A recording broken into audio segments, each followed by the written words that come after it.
আজকের পর্ব রবীন্দ্রনাথ ও প্রেত চর্চা।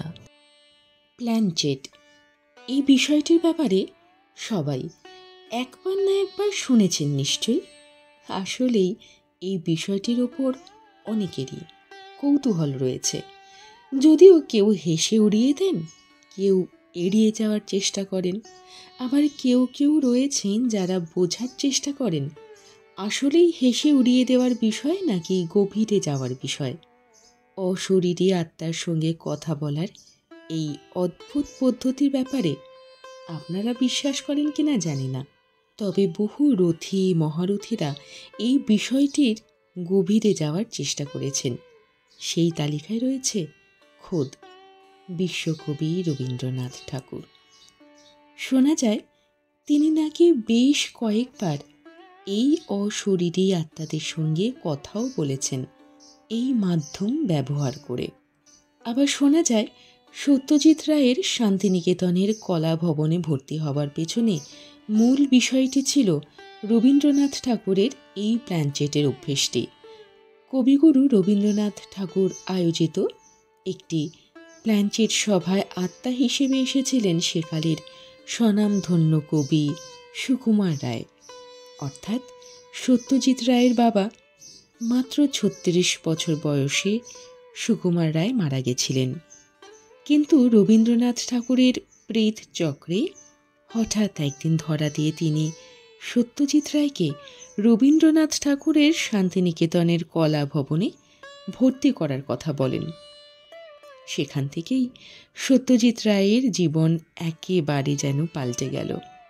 প্রেসিডেন্সি কলেজের অর্থনীতি বিভাগ থেকে সরাসরি চলে এলেন নন্দলাল বসু এবং রামকিঙ্কর বেজের প্রতিনিধিত্বে তৈরি করা কলা ভবনে।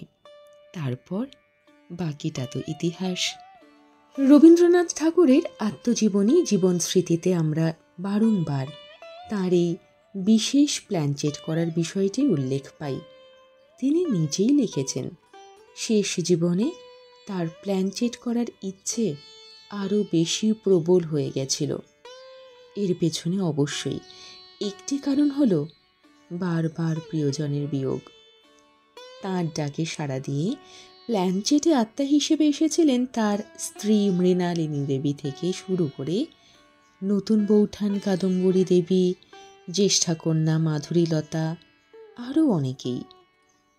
তবে সব থেকে বেশি সাড়া দিয়েছেন 11 বছর বয়সে মৃত তার সব থেকে প্রিয় সন্তান সোমীন্দ্রনাথ ঠাকুর।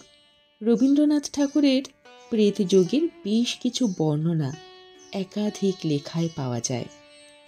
তবে সব থেকে আকস্মিক বিষয়টি হলো তিনি নিজে যেমন প্ল্যানচেটে বিশ্বাস করতেন, তেমনি কিন্তু তিনি নিজে তার মৃত্যুর পরেও প্ল্যানচেটে আত্মা হিসেবে ধরা দিয়েছিলেন।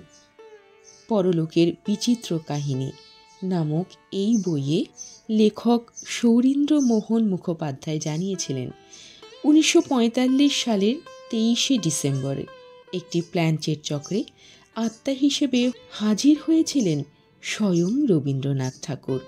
সে সময় নাকি নিজে শেষ দিনের বর্ণনা দিতে গিয়ে কবি বলেছিলেন, আমি যখন কলকাতায় দেহত্যাগ করলাম তখন দেখলাম আমার দেহ থেকে কি একটা কুয়াশার মতো বেরিয়ে এলো।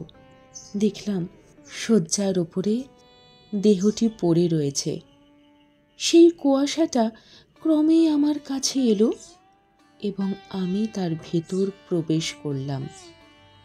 যদিও রবীন্দ্রনাথ ঠাকুরের প্ল্যানচেটের এই বিষয়টি এখনো কিছুই পরিষ্কার করে জানা যায়নি, কিন্তু যাই হোক, রবীন্দ্রনাথের প্ল্যানচেট এবং প্ল্যানচেটে মৃত্যু পরবর্তী রবীন্দ্রনাথ ঠাকুরের ধরা দেওয়া সব কিছুই বিতর্ক তৈরি করে। কিন্তু কিছুটা বিতর্কের উত্তর রবীন্দ্রনাথ ঠাকুর নিজেই দিয়ে গিয়েছেন তার লেখায়। তার কথায়, যে বিষয়টি প্রমাণ করা যায় না অথবা অপ্রমাণও করা যায় না, সেই সব নিয়ে মন খোলা রাখা উচিত। কখনোই যে কোনো একদিকে ঝুঁকে পড়া উচিত নয়। সহজ কথায় প্রেত বিষয়টি বিশ্বাস করতেন কিন্তু এতটাও বিশ্বাস করতেন না যে আত্মা প্রেতাত্মা নিয়ে অত্যাধিক বেশি মাতামাতি করবেন।